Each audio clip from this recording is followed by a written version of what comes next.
1 bulan sudah Rusia menginvasi Ukraina, dampak yang ditimbulkan begitu besar. Krisis kemanusiaan, belum lagi perekonomian secara global mulai bergejolak. Sejumlah negara sudah menjatuhkan sanksi berat kepada Rusia, namun kini mereka justru khawatir Rusia akan balas dendam dengan melancarkan serangan cyber. Apakah hal ini akan terjadi atau mungkin sudah terjadi? Lalu apakah perang cyber ini akan berdampak pada Indonesia? Kita akan membahasnya lebih dalam bersama Ibnu Dwi Cahyo, pengamat cyber dan hukum internasional dari Communication and Information System Security Research Center atau CISS-REC. Selamat siang, Mas Ibnu. Selamat siang, Mas Taufik. Ya, sebelum membahas lebih jauh terkait potensi serangan cyber ini, Rusia menjadi negara yang paling ditakuti untuk urusan perang cyber. Serangan cyber dari Rusia ke beberapa negara ini pernah terekam jejaknya lebih dari 20 tahun lalu.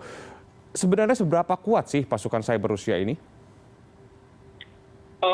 Jadi sebenarnya kalau kita bicara tentang kekuatan cyber, Rusia bukan satu-satunya ya. Ada Amerika Serikat juga yang memang kekuatan cybernya, cyber warfare-nya itu sangat diantisipasi atau kalau kita bilang ditakuti oleh negara lain. Kalau kita tarik ya di tahun 2017, waktu itu ada peristiwa bocornya malware NotPetya dan WannaCry yang Indonesia juga kena dan sebagian besar kena di Eropa Timur. Itu merupakan cyber weapon yang dia kalau menurut klaim dari CIA dan NSA itu merupakan cyber weapon yang dicuri dari mereka dan lalu disebarkan oleh para peretas seperti itu. Jadi kontestasi ke depan ini antar negara ini memang cyber war ini menjadi salah satu hal yang akan dikedepankan oleh para aktor-aktor negara yang bermain seperti itu. Jadi ada Rusia, ada Amerika. Tetapi memang kalau kita bicara tentang Rusia terkait kegiatannya tentang cyber war yang sudah dilakukan Rusia, sebenarnya tidak hanya waktu perang dengan Ukraina di tahun ini dan tahun 2014 saja. Jadi pertama kali yang cukup menghebohkan dunia itu tahun 2007 saat Estonia ya, salah satu negara pecahan Uni Soviet itu dia mengalami serangan secara masif dan perlu kita ketahui Estonia ini adalah negara paling terdigitalisasi di dunia, negara paling modern, semuanya serba digital, ngambil ATM, listrik, gas segala macam itu sudah terkoneksi satu sama lain dan dia di tahun 2007 ada sedikit konflik dengan Rusia, tetapi dari Rusia sendiri mengklaim bahwa mereka tidak melakukan serangan, tetapi ya 1 pekan itu di Estonia itu terjadi gelap gulita, penghangat udara tidak bisa hidup, mau ngambil uang nggak bisa karena sebagian besar sistem di negaranya yang terkoneksi satu sama lain itu terdigitalisasi itu mengalami serangan cyber secara masif. Dan kalau kita lihat trennya sekarang serangan cyber maupun cyber war itu kita bilangnya adalah hybrid warfare. Artinya ini campur ya antara kekuatan militer tradisional dengan kekuatan cyber. Kalau kita lihat berbagai aksinya Rusia di Georgia, di Ukraina, mereka selalu melakukan serangan cyber kepada infrastruktur strategis, misalnya web kementerian, web presiden, medsosnya kementerian, medsosnya presiden, lalu mereka mengumumkan bahwa fasilitas-fasilitas penting itu sudah berhasil di take down sehingga lebih baik rakyat Ukraina, rakyat Georgia itu lebih baik tidak usah ikut berperang seperti itu bersama militer negaranya. Jadi memang di konsep hybrid warfare itu memang serangan cyber itu mendorong agar masyarakat maupun kekuatan militer di negara yang diserang itu menjadi down sih. Nah, tadi Anda sempat mengatakan bahwa kita juga Amerika juga termasuk salah satu yang memiliki pasukan cyber yang kuat. Tapi pada Selasa lalu, Presiden Amerika Serikat Joe Biden bahkan merilis pernyataan resmi yang mengungkap bahwa intelijen mereka menangkap sinyal bahwa Rusia sedang menjajaki opsi untuk melakukan serangan cyber. Bahkan Biden sampai ketar-ketir begitu dan memerintahkan para pengusaha bahkan lembaga pemerintahannya untuk memasang pengaman pada setiap perangkat komputernya. Apa sebenarnya yang ditakuti oleh Biden?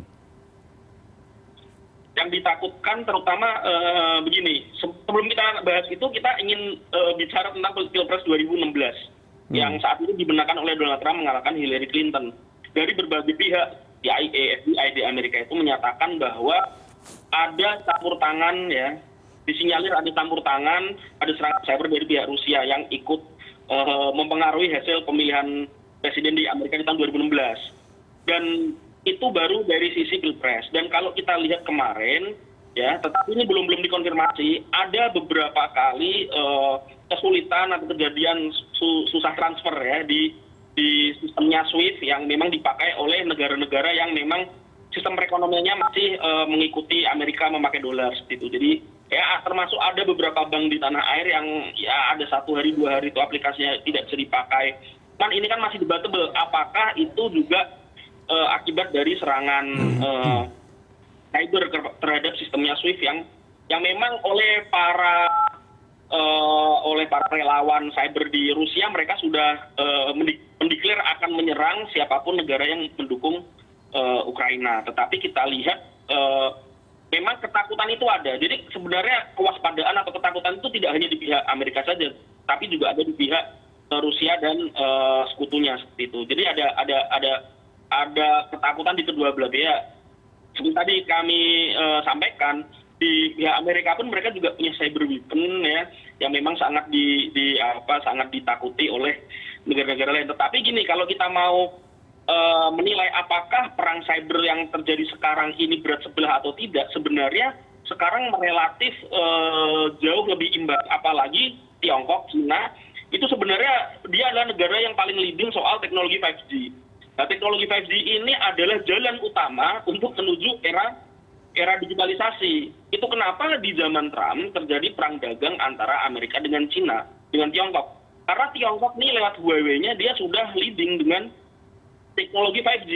Bisa dibayangkan kalau 50% negara di dunia itu memakai teknologi 5G dari Huawei. Artinya infrastruktur jalan internet itu dikuasai oleh Tiongkok. Nah, dalam hal ini untuk era perang big data, cyber war, Cina itu sudah leading seperti itu. Nah, sekarang kita akan lihat di mana posisi Cina, apakah 100% dia akan mendukung Rusia atau dia tetap berpegang pada national interest-nya dia. Nah, dia akan mengambil keuntungan tersendiri dari konflik antara Rusia dengan Amerika dan sekutunya ini.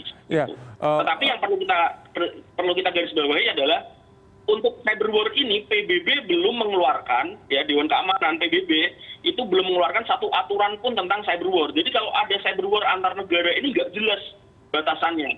Jadi batasan yang ada itu sampai sekarang itu namanya Tallinn Manual. Tallinn ibu kota Estonia, jadi pasca serangan 2007. Tallinn Estonia beserta NATO itu membuat aturan-aturan bagaimana untuk melakukan perang cyber tahun 2010.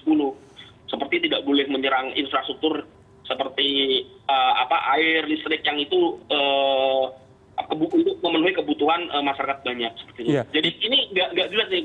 Kalau kita perang militer konvensional itu kan jelas aturannya. Ini untuk perang cyber ini belum ada aturan yang jelas dari PBB. Ya itu justru yang menjadi patut digarisbawahi karena pelaku cyber atau pelaku cyber war ini juga memang sulit untuk dibuktikan karena tidak mudah untuk dilacak.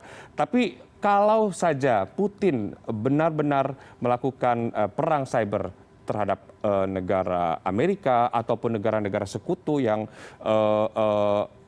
mendukung Ukraina hingga menimbulkan kekacauan, apa yang perlu diwaspadai? Apakah kita juga di Indonesia yang jauh dari konflik itu juga perlu waspada? Kita sangat perlu untuk mewaspadai, apalagi sistem keuangan kita ini kan masih bergantung dengan Barat yang memakai SWIFT seperti itu. Artinya kawan-kawan di perbankan, ya termasuk BI dan OJK dan Kementerian Keuangan dan semua pihak terkait itu mulai harus waspada. Bagaimana meningkatkan keamanan cyber, bagaimana SDM yang mengurusi IT ini juga harus capable. Karena di Indonesia sendiri kan digitalisasi transaksi keuangan itu kan sedang sangat luar biasa saat ini. Sehingga ini akan berbenturan langsung dengan adanya ancaman global perang cyber ini seperti itu. Jadi sebenarnya, dan kalau kita kembali lagi tadi, kalau di perang cyber ini aktor penyerang ini juga nggak bisa ditentukan gitu. Kalau tiba-tiba sistem keuangan Indonesia itu ada serangan masif, apakah itu pasti dari serangan dari Rusia dan kawan-kawan juga belum tentu. Apakah itu kita nggak bisa menentukan ini serangan dari mana karena tidak ada pihak-pihak yang dia mengaku ini serangannya dari kami. Karena itu sebenarnya dalam cyber war atau hybrid warfare itu selain perang secara teknikal juga ada perang secara intelijen. Artinya setiap pihak itu dia tidak hanya secara teknis cybernya, tetapi dia juga harus bisa mengcollecting informasi. Ya, jadi ada pergerakan dari pihak A, pihak B yang sedang menyerang. Nah, jadi ini tetap ada. Jadi kalau di istilah intelijen itu ada human intelligence dan open source intelligence. Jadi human dan OSINT-nya itu juga harus berjalan berbarengan seperti itu, Mas Taufik. Ya, tadi Anda sempat mengatakan bahwa tidak hanya Amerika atau negara-negara lain atau bahkan Ukraina yang perlu waspada, Rusia juga perlu waspada. Dari hasil data Checkpoint Research yang merilis ada serangan yang diamati sekitar konflik Rusia-Ukraina saat ini, dan ternyata pemerintah dan sektor militer Ukraina mendapat serangan sebesar 196% dalam 3 hari pertama pertempuran. Tapi Rusia juga ada serangan nih terhadap organisasi Rusia yang meningkat sebesar 4%.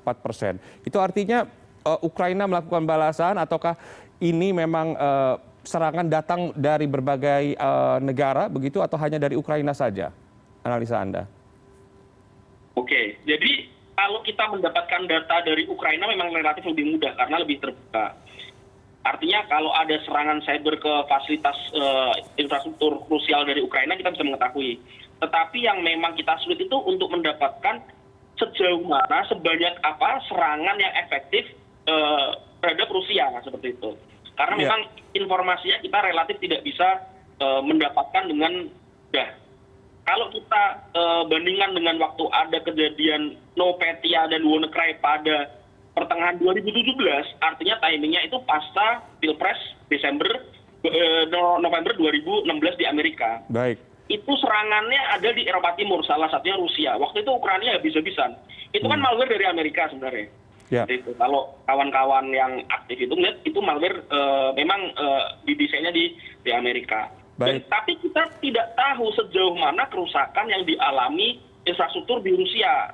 Serangan WannaCry dan NotPetya. Tetapi diinformasikan cukup masif seperti itu. Ya. Nah, yang jelas jadi memang kita tidak bisa menilai karena sejauh mana serangan itu menghajar infrastruktur di Rusia karena kita tidak bisa langsung tahu seperti itu. Yeah. Tetapi memang serangan itu datangnya memang tidak hanya dari pihak Ukraina. Jadi pemerintah Ukraina sendiri lewat Menteri Pertahanan, lewat presidennya kan meminta kepada seluruh pihak yang mendukung demokrasi, yang bersimpati dengan Ukraina untuk turut menyerang Rusia.